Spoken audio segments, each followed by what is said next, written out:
Hello बच्चों, स्वागत है आप सभी का हमारे YouTube चैनल अंजल केमिस्ट्री क्लासेस में। तो बच्चों, आज की इस वीडियो में हम लोग इस्पात के बारे में अध्ययन करेंगे। इस्पात का निर्माण कैसे होगा, किन किन विधियों से किया जाएगा और किससे किया जाएगा, इन सारी गतिविधियों का अध्ययन हम इस वीडियो में करने वाले हैं। तो आइए इस वीडियो में इस्पात के निर्माण की कुछ विधियों का हम लोग अध्ययन करें। तो बच्चों, इस्पात का निर्माण बिल्कुल पिटवा और ढलवा लोहा से भिन्न होता है।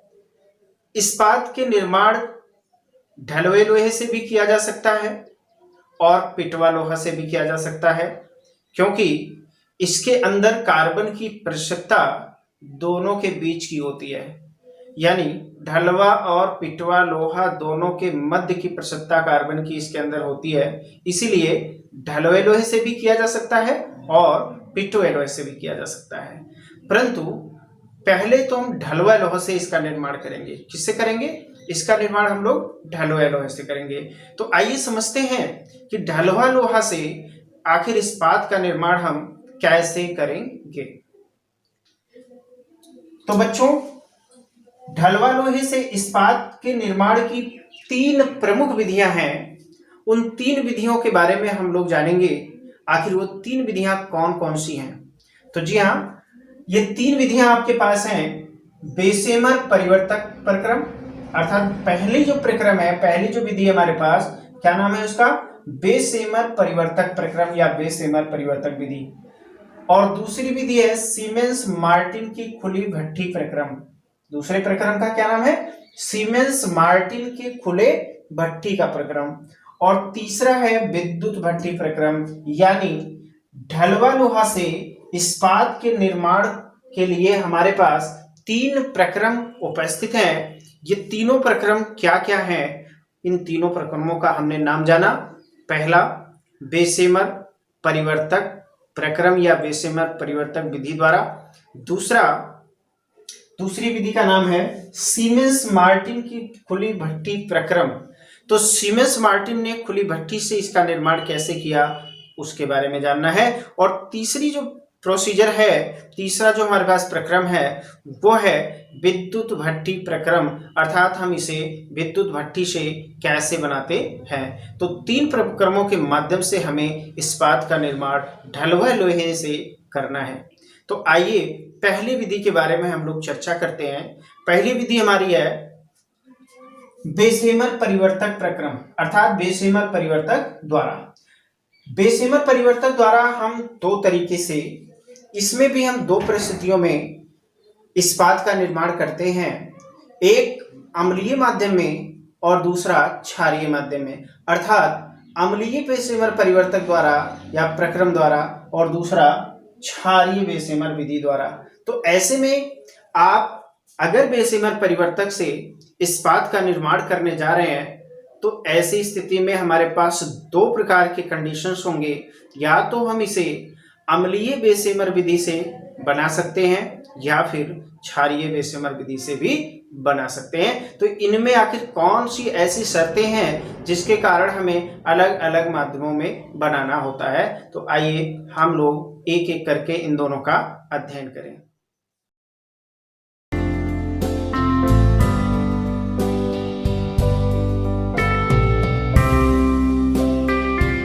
तो बच्चों, हम आते हैं और इसके पहली विधि बेसेमर परिवर्तक विधि का जो हमारा पहली विधि है वो है अम्लीय बेसेमर विधि।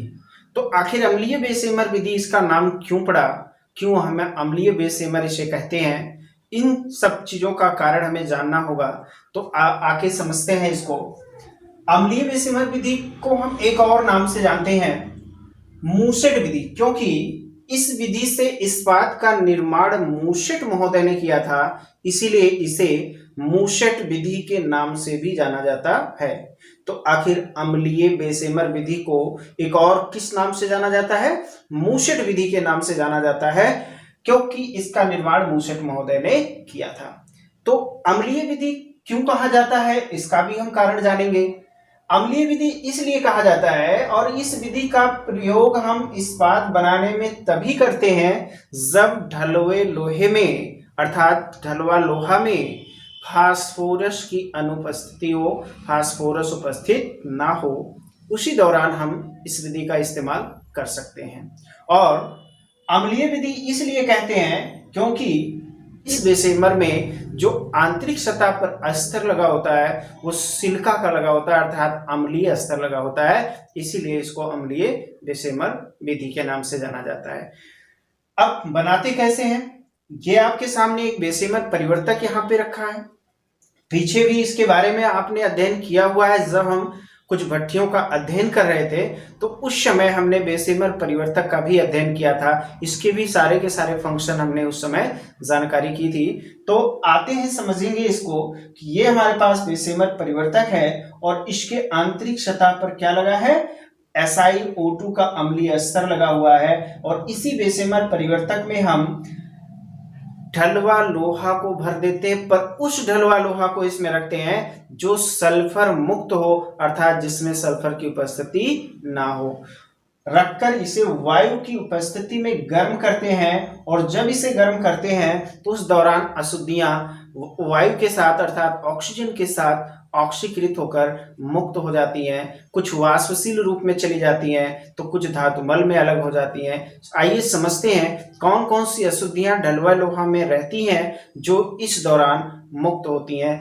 तो आपकी जानकारी के लिए बता दें कि इस समय जब हम ढलवा लोहा का इस्तेमाल कर रहे होते हैं इस्पात बनाने में इस विधि से, तो उस दौरान ढलवा लोहा में कार्बन, सिलिकॉन और मैग्नीज की अशुद्धियां होती हैं। केवल किसकी, कार्बन, सिलिकॉन और मैग्नीज की अशुद्धियां होती हैं। सल्फर और फास्फोरस दो चीजों की यहाँ पे अनुपस्थिति होती है।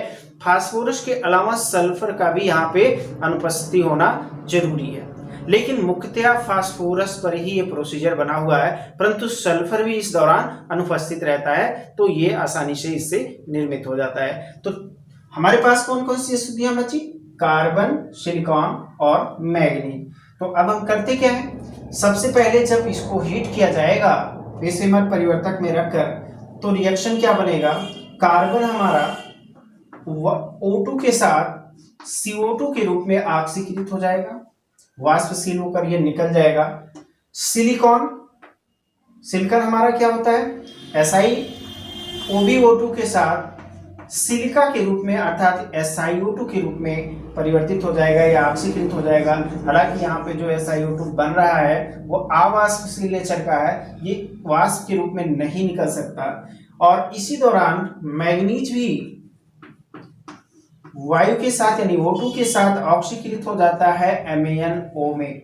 बैलेंस करने के लिए इसको यहाँ 2 बढ़ा लीजिए, यहाँ 2 बढ़ा लीजिए, ये हमारा बैलेंस हो जाएगा।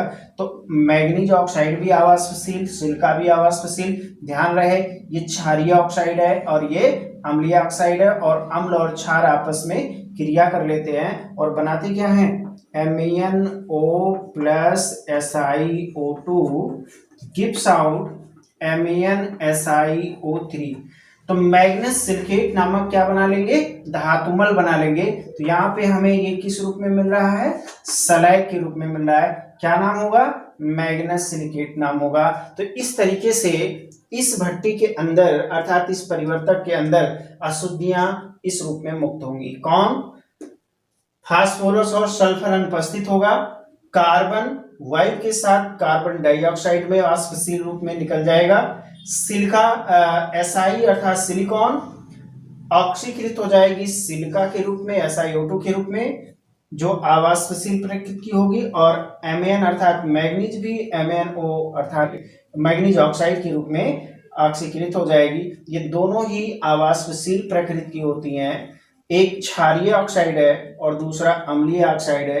एक अम्ल और एक क्षार आपस में क्रिया कर लेती हैं और एक लवण का निर्माण करती हैं। तो यहाँ पे मैग्नीज ऑक्साइड और सिलिका दोनों जब आपस में संयुक्त होती हैं तो क्रिया करके एक झाग युक्त उदासीन यौगिक का निर्माण करती हैं जो मैग्नीज सिलिकेट के फॉर्म में रहता है और ये एक धातुमल के रूप में बन जाता है या परिवर्तित हो जाता है। इस तरीके से हमने इसको धातुमल के रूप में प्राप्त कर लिया है। तो अब ये तो वाष्पशील अशुद्धि मुक्त हो गई, वेस्ट गैस के रूप में निकल गई, लेकिन आपका ये धातुमल के रूप में उसी भट्टी की सतह पर रह जाएगा। जैसा कि आप यहाँ देख रहे हैं कि इसके ठीक ऊपरी सतह पर ये स्लैग एकत्रित हो जाता है।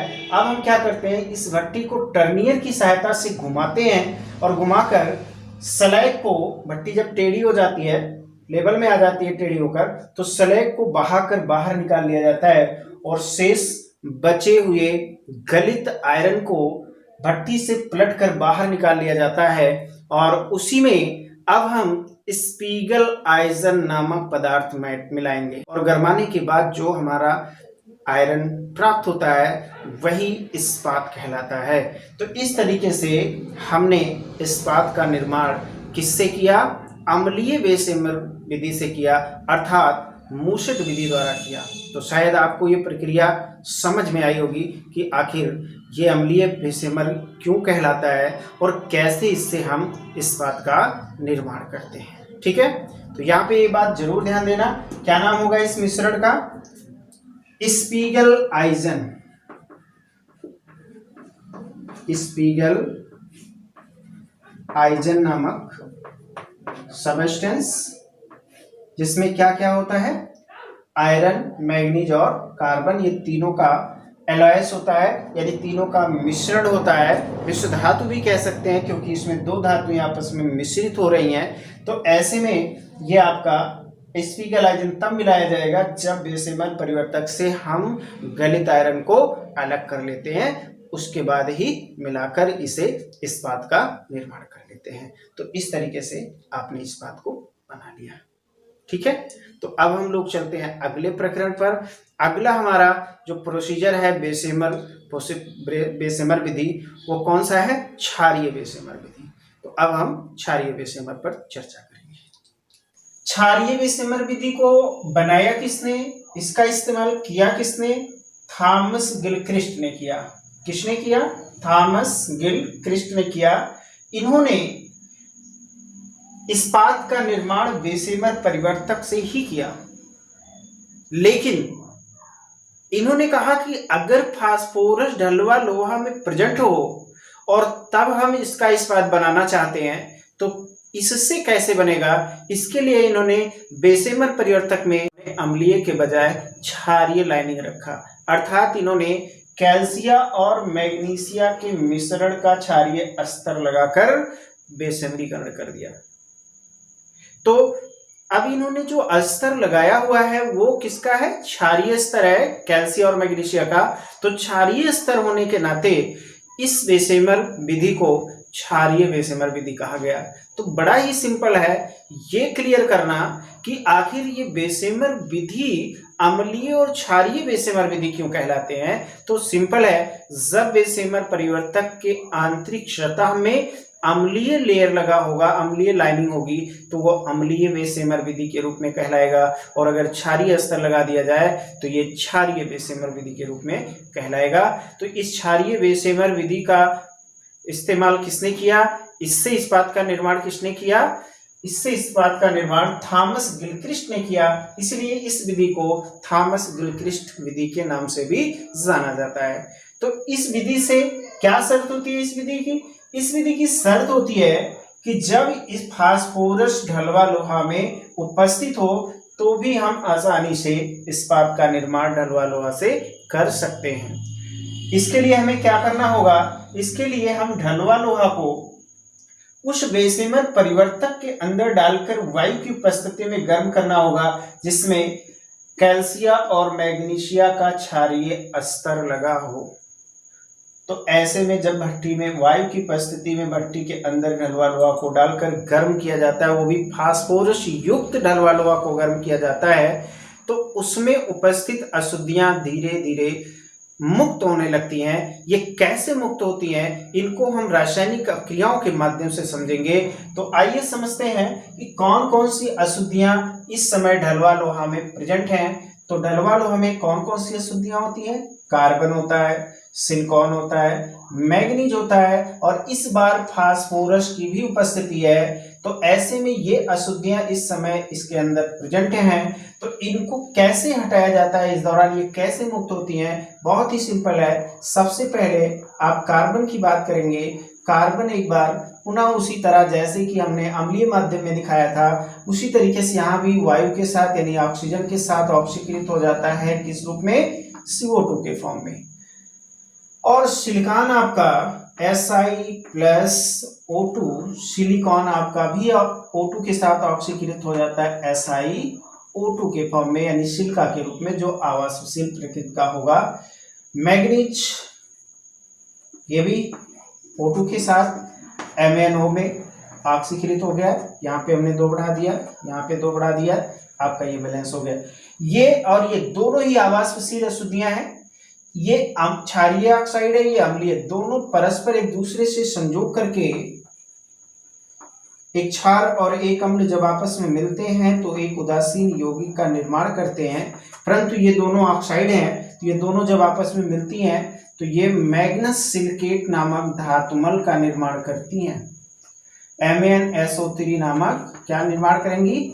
धातुमल, मैग्नस सिलिकेट नामक धातुमल का निर्माण करेंगी। अब हमारे पास कौन सी अशुद्धि बची है? फास्फोरस बची है। तो फास्फोरस की क्या स्थिति होती है?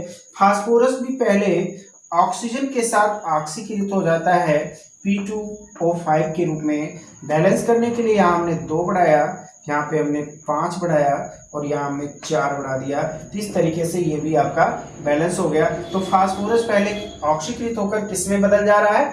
फास्फोरस पेंटाऑक्साइड में, अर्थात P2O5 में बदल जा रहा है। हम इसे मल्टीप्लाई फॉर्म या फिर हम कह सकते हैं स्टेबल फॉर्म में भी लिख सकते हैं, P4O10 के फॉर्म में भी लिख सकते हैं।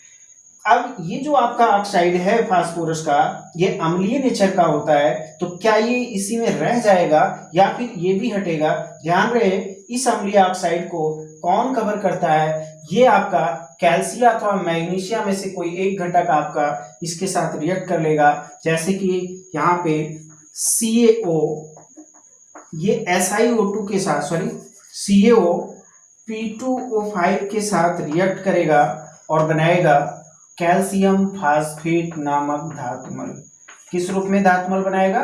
कैल्शियम फास्फेट नामक धातुमल बनाएगा, क्योंकि यहाँ से ऑक्सीजन इसमें मिल जाएगा, तो ये आपका हो जाएगा कैल्शियम फास्फेट। अब इसे भी बैलेंस करना जरूरी है, तो बैलेंस करने के लिए हम यहाँ से देखेंगे, फास्फोरस हमारा 2 है तो यहाँ भी 2 है, ऑक्सीजन 5 यहाँ है, तो यहाँ पे अगर हम 3 बढ़ा देते हैं तो 5 3 8 हो जाएगा, तो 4 दूना 8 हो जाएगा। और कैल्शियम यहाँ भी 3 है और यहाँ भी 3 है। तो इस तरीके से हमने देखा कैल्शियम फास्फेट नामक सैलाइड आपको मिल गया। ये भी सैलाइड के फॉर्म में आएगा। क्या नाम है इसका? Calcium phosphate, calcium phosphate. तो इस समय आपने देखा कि जो भी अशुद्धियां थी वो ऑक्सीकृत होती गई। कार्बन आपका CO2 के रूप में मुक्त हो गया वाष्पशील नेचर में, जबकि सिलिकॉन SiO2 के रूप में, मैग्नीज आपका MnO के रूप में ऑक्सीकृत होकर ये दोनों परस्पर संयोग करके मैग्नेस सिलिकेट नामक धातुमल में अलग हो जाती हैं। और फास्फोरस ऑक्सीकृत हो जाती है फास्फोरस पेंटाऑक्साइड में, जो पुनः CaO अर्थात क्षारीय स्तर के साथ क्रिया करके क्या बना लेती है? कैल्शियम फास्फेट नामक धातुमल के रूप में कन्वर्ट हो जाती है। अब जो धातुमल आपके उसमें रह जाते हैं वो ऑलरेडी इसकी तली की ऊपरी सतह पर आ जाएंगे, अर्थात गलित मिश्रण के ठीक ऊपरी सतह पर फ्लो करते हैं। धीरे धीरे टंगियर को हम घुमाएंगे और घुमा के पहले किसको बहाकर निकाल लिया जाएगा? स्लैग को बहाकर निकाल लिया जाएगा और फिर गलित मिश्रण को भट्टी से बाहर कर लिया जाता है या परिवर्तक से बाहर कर लिया जाता है। अब इस परिवर्तक से जो गलित आयरन हम प्राप्त कर रहे हैं उसमें एक बार फिर से वही प्रक्रम हम दिखाएंगे, जो जैसा कि आपने अम्लीय स्तर में दिखाया था कि इसमें अब हमें क्या ऐड करना है। इसमें हमें फिर एक बार वही स्पीगल आइजन नामक मिश्र धातु का प्रयोग करेंगे। स्पीगल आइजन, इसी को उसी में ऐड कर दें। अब स्पीगल आइजन का फॉर्मूला क्या है? ये 3 धातुओं का, 3 चीजों का मिश्रण होता है। वो 3 चीजें क्या क्या होती हैं? पहला आयरन, दूसरा मैग्नीज और तीसरा कार्बन होता है। यही तीनों धातु और अधातुओं के मिश्रण को हम स्पीगल आइजन कहते हैं। इसे जब हम गलित प्राप्त मिश्रण में या गलित प्राप्त आयरन में मिला लेते हैं और मिलाकर पुनः गरमा लेते हैं तो ये इस्पात के रूप में परिवर्तित हो जाता है। तो इस तरीके से हम इस्पात का निर्माण क्षारीय बेसेमर विधि से अथवा थॉमस गिलक्रिस्ट विधि से भी कर लेते हैं। तो आपने देखा, हमने सबसे पहले ढलुए लोहे से इस्पात का निर्माण करने के लिए बेसेमर विधि का प्रयोग किया, और बेसेमर विधि में दो अलग अलग परिस्थितियों में इस्पात का निर्माण किया गया। पहली परिस्थिति वो थी कि जब ढलुआ लोहा में फास्फोरस की अनुपस्थिति हो तो उस समय हम इसका निर्माण अम्लीय बेसेमर विधि द्वारा करेंगे, और जब फास्फोरस की उपस्थिति हो तो ऐसे में हम क्षारीय बेसेमर विधि से इस्पात का निर्माण करेंगे।